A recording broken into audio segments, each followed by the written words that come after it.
Salut à tous, c'est The Testman, j'espère que vous allez bien. Aujourd'hui, pour faire passer un peu le temps du confinement, je vais vous faire une review de ma toute première réplique que j'ai eue. Donc c'est un Sixhover SP 2022 CO2 non blowback de la marque Kajiworks.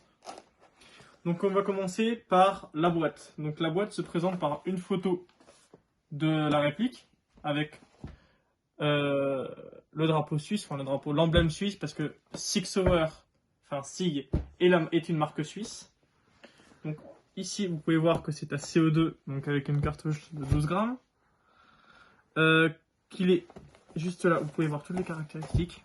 Donc ça je vous en parlerai un peu plus en détail. Donc des billes de 6 mm, c'est les billes en plastique avec lesquelles on joue. La puissance, les billes qu'on met dans les chargeurs, combien on peut en mettre, 15. Son poids 700 grammes. Plutôt 790 avec le chargeur en métal qu'il y a dedans. Celui-là est un chargeur en plastique, donc on est plus sur les 700 grammes. Mais je vous en reparlerai plus en détail après. Ça, c'est la longueur de la réplique. Et ici, un hop-up fixe, car c'est une réplique non blowback. Donc à l'intérieur, quand on la reçoit, on va y retrouver la réplique. Donc oui, vous voyez qu'elle est un peu abîmée, hein, c'est parce qu'elle a fait son temps. Donc, je vais la sortir. Donc dedans, normalement, vous avez une clé Allen et un bouchon pour le cul du chargeur CO2. Mais ils ne sont plus dedans, malheureusement, je les ai pas retrouvés. Donc la boîte, on va la ranger ici. Donc cette réplique, je l'ai achetée il y a 3 ans chez Taiwan Gun pour une 50aine d'euros. Et le chargeur supplémentaire, je l'avais eu pour une 10aine d'euros. Approximativement, je vous remettrai les prix, tout ça en description. Donc on va commencer par la réplique qui se présente comme ceci, avec une sécurité qui n'est pas ambidextre, donc une sécurité pour droitier. Donc là, vous voyez, je peux venir appuyer. S'il y avait du CO2, la bille serait partie. Et ici, vous n'entendez plus le clic, je suis sur sécurité.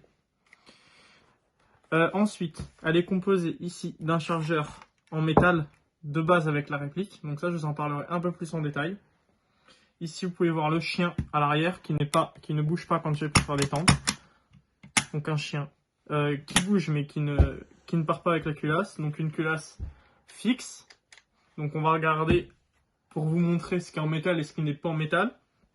Donc sur la réplique, ça c'est pas du métal. La détente, la queue de détente n'est pas en métal. La culasse doit être en aluminium, je pense, parce qu'elle n'est pas réceptive à mon aimant. Donc, maintenant qu'on a vu que la réplique n'était pas totalement en métal, à part l'intérieur qui est en métal, ici c'est de l'aluminium, ici la crosse est en polymère avec un grip pour comme ça quand on a la main mouillée, ça évite qu'elle glisse. Donc ici on peut voir le bouton d'éjection du chargeur. Donc vous voyez le chargeur, il a que une éjection à droite. Donc c'est à dire que quand je viens le mettre, quand j'appuie, il va s'éjecter, mais c'est que pour le droitier. Cette réplique là est faite que pour les droitiers. Je pense qu'il y en a qui doivent exister pour les gauchers. Comme pour les vraies armes qui ont la particularité d'avoir et les gauchères et les droitières. Donc, par exemple, à la part, ce que je veux dire, c'est que le Sixhover, en vrai, il a qu'une sécurité droitier. Et il y en a qui sont faites que pour les gauchers. Ils n'ont pas les deux en même temps, ils ne sont pas ambidextres. Donc, petite parenthèse.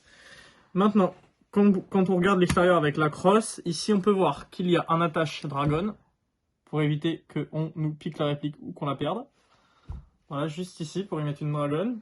Ici, comme je vous ai montré tout à l'heure, la sécurité.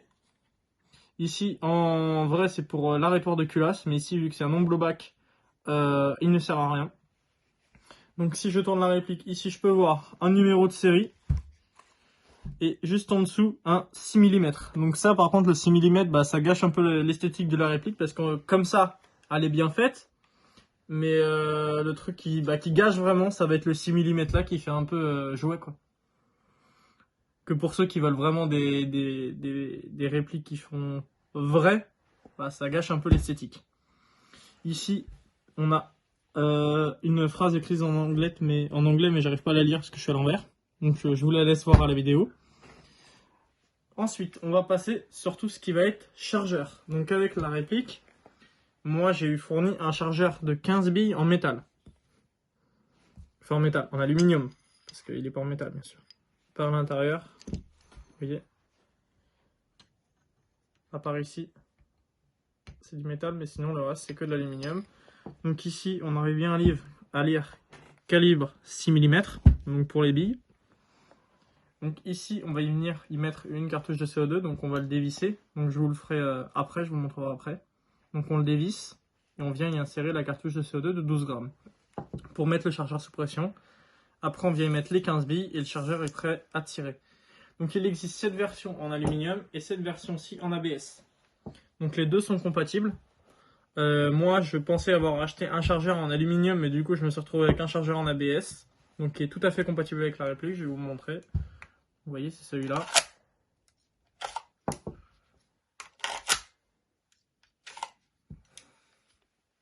Donc avec ce chargeur-ci, la réplique fait exactement 775 grammes avec le chargeur en métal, et avec le chargeur en ABS, elle fait 720 grammes. Donc celui-là est beaucoup plus lourd que celui-là. Par contre, la contenance en billes est la même, et c'est pareil, c'est toujours ici, je viens défaire la vis, y insérer ma cartouche de CO2 pour mettre le chargeur sous pression. Donc comme vous pouvez le voir, c'est de l'ABS, hein. À part le haut, où mon aimant est réceptif parce qu'ici il y a du métal. Mais sinon, c'est que de l'ABS. Voilà. Donc parlons un peu de la puissance de la réplique. Donc la puissance de la réplique, comme vous pouvez le lire ici, elle est donnée à 1,7 joules et 134 fps. Donc voilà, et c'est-à-dire que en gros, quand ça passe au chronie tout à l'heure, elle devrait être à 1,7. Mais je pense que je vous le ferai sur une autre vidéo, je vous le ferai en test de tir.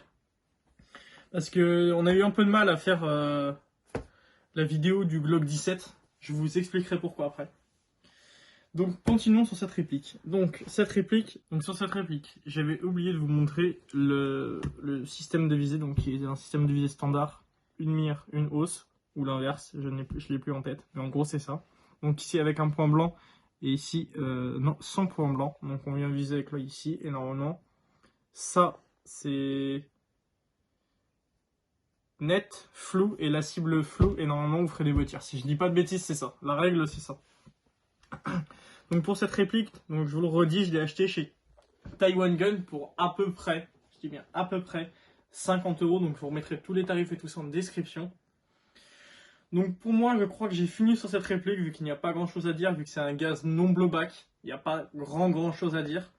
Malgré que cette réplique existe aussi en blowback, en CO2 blowback, si je dis pas de bêtises. Elle est rare parce que j'en ai jamais vu sur les parties, mais alors vraiment jamais. Elle est extrêmement rare, on va dire, ou très onéreuse.